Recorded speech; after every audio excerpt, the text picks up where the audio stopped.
미국 역사에서 가장 중요한 사건 중 하나는 남북전쟁입니다. 미국의 노예제도 때문에 미국인들 간에 일어난 전쟁이죠. 북부 사람들은 흑인들에게 강제로 일을 시키는 것이 옳지 않다고 생각했습니다. 하지만 남부는 농장 일을 할 노예가 필요했기 때문에 노예제도를 유지하고 싶어 했습니다. 이런 노예제도에 대한 의견과 또 관세에 대한 의견 차이들로 인해서 일어난 전쟁이 남북전쟁입니다. 결국 링컨 대통령이 이끄는 북군이 이기면서 노예제도가 완전히 폐지되었습니다. 이 남북전쟁이 한창이던 1862년 어느 날의 이야기입니다. 메릴랜드의 한 초소에서 북군 병사 한 명이 보초를 서고 있는 남군 병사의 가슴에 총을 겨누고 있었습니다. 호흡을 멈추고 막 방아쇠를 당기려고 하는데 보초를 서고 있던 병사가 청아한 목소리로 노래를 하기 시작했습니다. 그 노래는 북군 병사가 어릴 적 어머니로부터 많이 들었던 찬양이었습니다. 선한 목자 되신 우리 주 항상 인도하시고, 그의 인생을 인도해달라는 간절한 마음이 담긴 이 찬양을 듣고 북군 병사는 차마 방아쇠를 당기지 못하고 겨누던 총을 내려놓고 조용히 자기 진영으로 돌아갔습니다. 이 전쟁이 끝나고 세월이 한참 흐른 뒤에 이 북군 병사는 당시 미국을 휩쓸던 부흥사 이 무디 목사님의 전도 집회에 참석하게 되었습니다. 그런데 그곳에서 놀라운 일을 경험하게 됩니다. 무디의 설교 직전에 한 청년이 나와서 찬양을 하는데 그가 잊을 수 없는 목소리였습니다. 과거 메릴랜드의 한 초소에서 자신이 총구를 겨누었던 그 젊은이의 목소리였습니다. 그는 무디와 함께 전도 여행을 하면서 전국적인 명성을 얻고 있던 이 가스펠 가수 아이라 생키였습니다. 집회가 끝나고 이 북군 병사는 생키를 찾아가 과거의 일을 이야기했습니다. 그리고 두 사람은 서로의 이야기를 나누고 부둥켜 안고 하나님의 은혜를 찬양했습니다. 참 신기한 일입니다. 마침 그 순간에 어떻게 자신을 겨누던 병사의 어머니가 부르던 노래를 부르고 또 시간이 한참 지나 집회에서 만나게 되었을까요? 성도 여러분, 지금도 기적이 일어난다고 생각하십니까? 어떤 사람들은 더 이상 기적은 일어나지 않는다고 이야기합니다. 우연과 우연이 겹쳐서 기적처럼 보일 뿐이라고 합니다. 과거의 기적들도 과학이 발전하지 못했기 때문에 기적이라고 여긴 것이라고도 합니다. 하지만 기적은 오늘날에도 일어납니다. 왜냐하면 지금도 하나님이 살아계시기 때문입니다. 하나님은 지금도 살아계셔서 우리와 동행하시고 돌보시고 인도하시고 지키시는 하나님이십니다. 우리는 이 기적에 대한 믿음이 있어야 합니다. 살아계신 하나님께서 내 삶에 개입하셔서 내 삶의 현장에서 순간순간마다 기적을 만들어 나가십니다. 그러나 우리 인생에는 그보다 더 큰 기적이 있습니다. 그것은 바로 우리가 주님을 만나고 주님을 믿어 주님이 주시는 구원을 얻게 된 사실입니다. 죄로 인해 마땅히 죽어야 할 인간이 살아서 영원한 천국을 경험하게 되는 것, 그것이 인생의 가장 큰 기적 중의 기적이 아닐까요? 오늘 이 두 가지 기적을 동시에 경험한 사람이 있습니다. 바로 바디메오라고 하는 맹인입니다. 바디메오는 예수님을 만나 눈을 뜨게 되고 삶이 변화되고 구원까지 얻게 되었습니다. 오늘 바디메오의 이야기를 통해서 기적을 경험하는 그리스도인에 대해 생각해 보려고 합니다. 우리 46절을 한번 같이 읽어보겠습니다. 오늘 본문 46절 시작. 그들이 여리고에 이르렀더니 예수께서 제자들과 허다한 무리와 함께 여리고에서 나가실 때에 디메오의 아들인 맹인거지 바디메오가 길가에 앉았다가 오늘 사건은 여리고성에서 일어난 이야기입니다. 고대 근동 지역에서 성은 매우 중요한 의미를 지니고 있었습니다.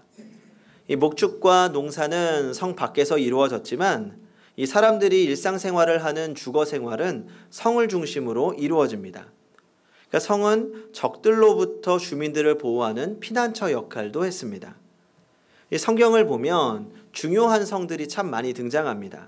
그 중에서도 이 오늘 등장하는 여리고는 인류가 건설한 성읍들 중에서 가장 오래된 것으로 추정이 되고 있습니다.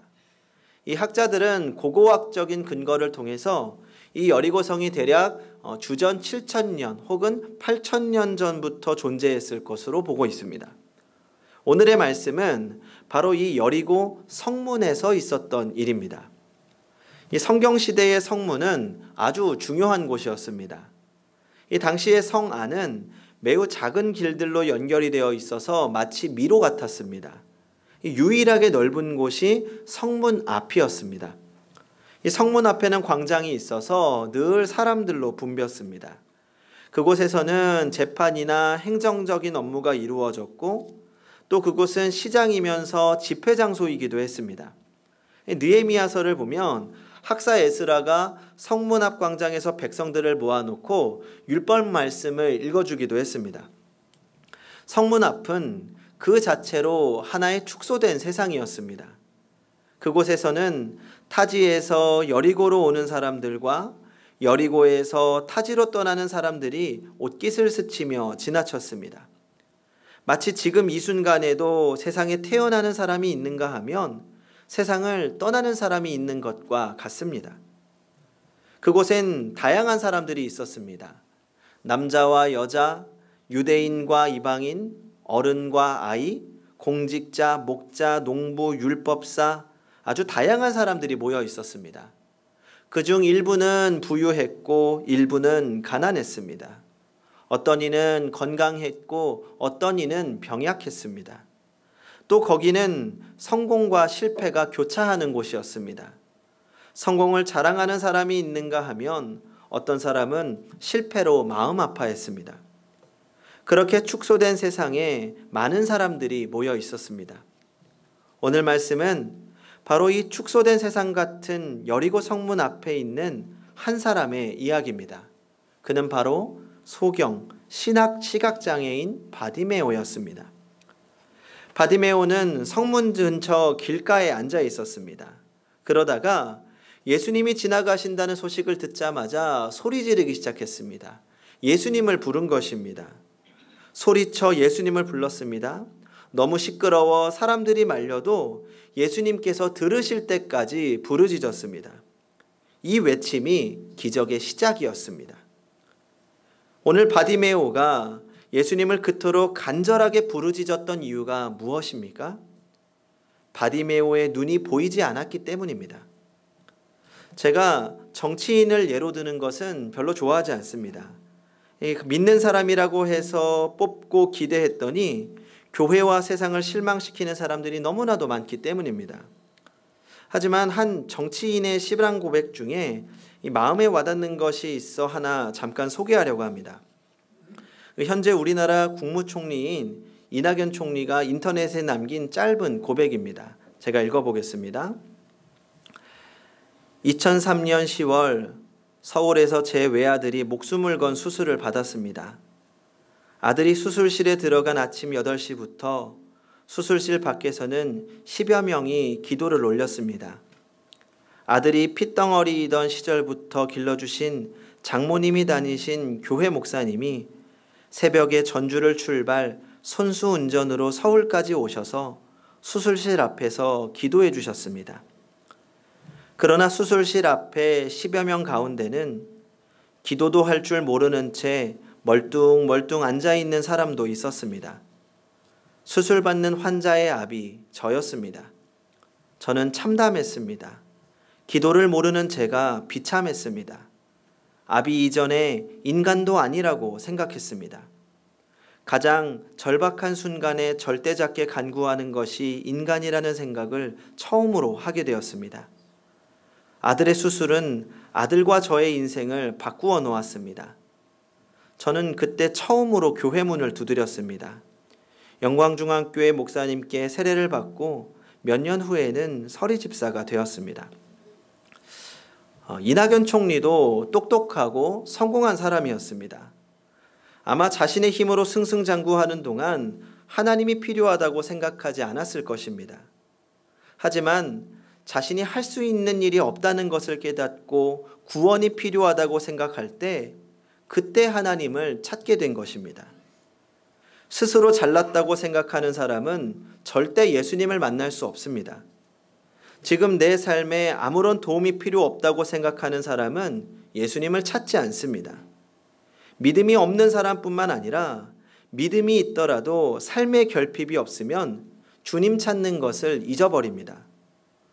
오늘 바디메오가 주님을 부르짖고 만날 수 있었던 이유는 그가 보지 못했기 때문입니다.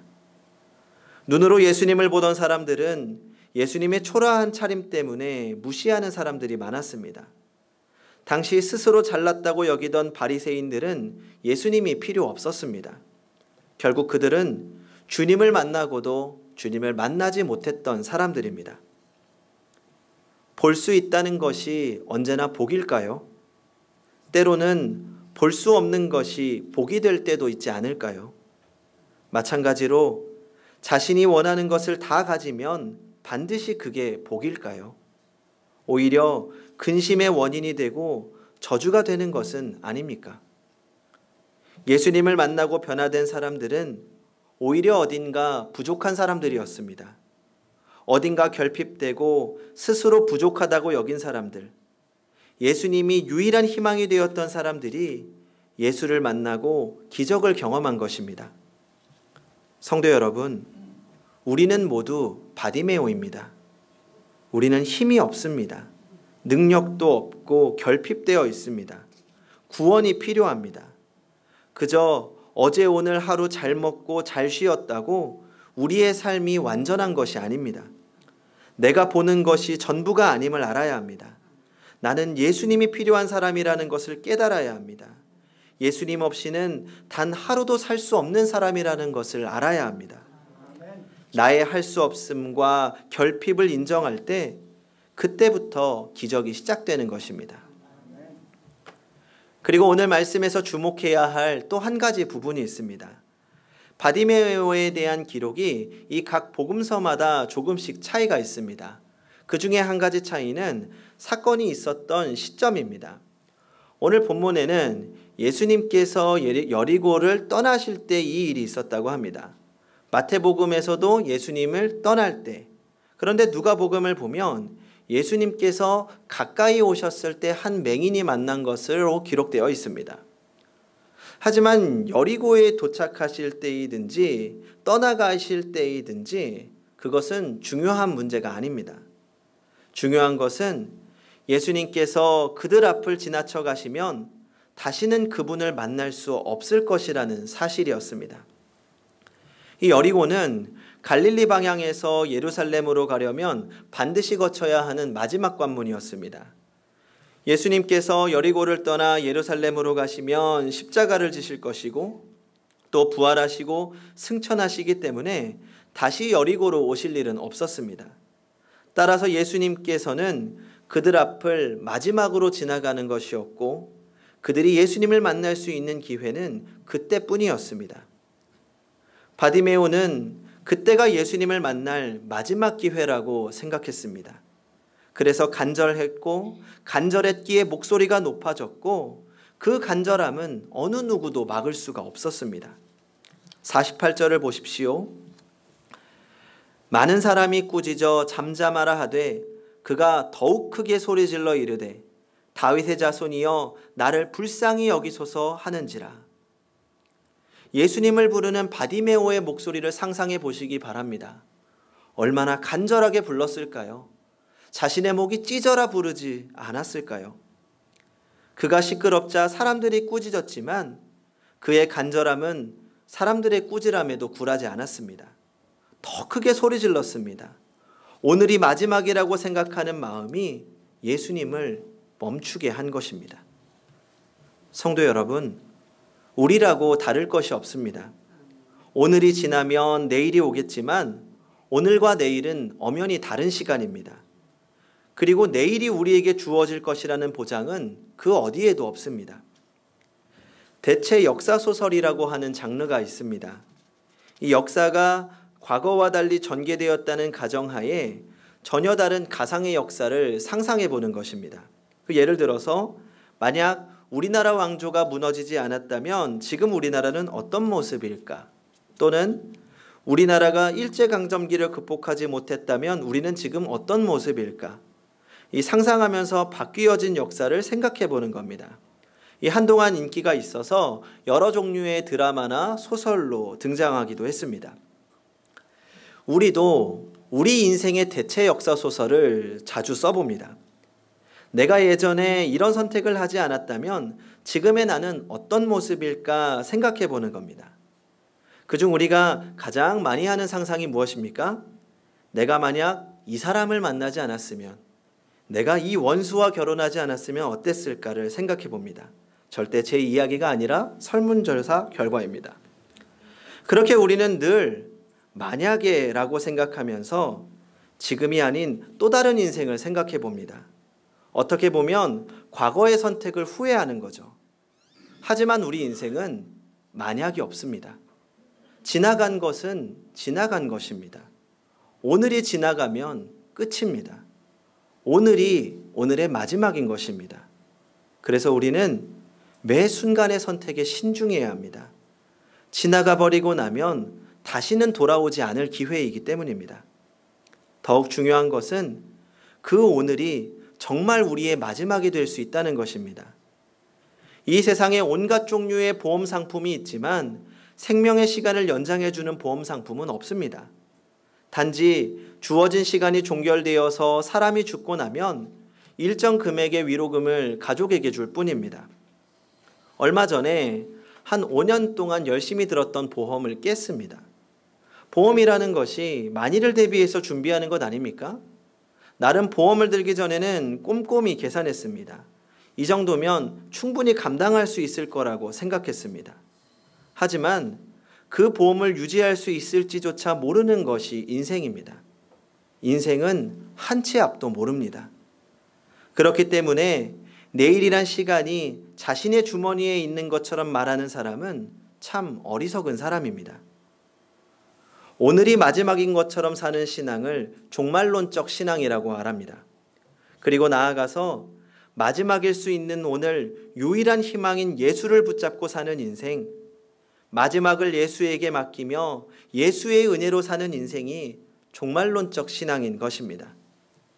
성도는 종말론적 신앙으로 깨어 있어야 합니다. 오늘을 마지막인 것처럼 살아야 합니다. 오늘이 마지막인 것처럼 예배를 드리고 오늘이 아니면 다시는 기회가 없는 것처럼 은혜를 사모해야 합니다. 오늘이 마지막인 것처럼 주님을 붙잡을 때 그때 주님께서 우리의 사모함을 보시고 멈추시고 우리의 손을 붙잡아 주시는 것입니다. 바디메오의 이 간절함은 예수님께 전달되었습니다. 예수님은 그의 부르짖는 소리를 들으셨습니다. 멈추시고 바디메오를 부르십니다. 49절을 보겠습니다. 예수께서 머물러 서서 그를 부르라 하시니 그들이 그 맹인을 부르며 이르되 안심하고 일어나라 그가 너를 부르신다 하매 그리고 다가온 바디메오에게 물으십니다. 내게 무엇을 하여 주기를 원하느냐? 바디메오는 그 기회를 붙잡았습니다. 그리고 말합니다. 선생님이여 보기를 원하나이다. 주님은 바디메오의 간절한 마음에 응답하십니다. 가라, 내 믿음이 너를 구원하였느니라.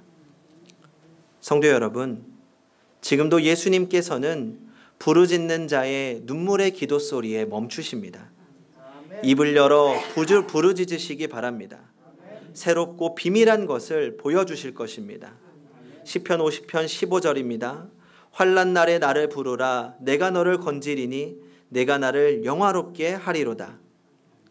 지금 이 시대에 여리고 성문 앞처럼 복잡한 이 세상의 소음을 뚫고 하늘로 울려 퍼지는 그 간절한 부르짖음의 기도를 울릴 사람이 누구입니까? 우리가 바로 그 사람이 되기를 원합니다. 방해가 있더라도 포기하지 말고 더 크게, 더 간절히 주님을 부르시기 바랍니다. 다만 여기서 마지막으로 짚고 넘어가야 할 것이 있습니다. 그것은 바디메오가 기적을 경험하고 구원받은 것은 결코 그의 노력의 결과는 아니라는 것입니다. 비록 그가 기회를 놓치지 않고 부르짖었고 그가 예수를 메시아로 믿고 올바른 것을 구하기는 했지만 그 노력이 구원을 가져다 준 것은 아니었습니다. 그가 구원에 이르게 된 것은 전적으로 예수님의 은혜입니다. 예수님께서 바디메오가 있는 곳에 계셨기에 가능한 일입니다. 그분이 부르짖음을 들어주셨기에 가능한 일입니다. 들으시고 그를 불러주셨기 때문에 가능한 일입니다.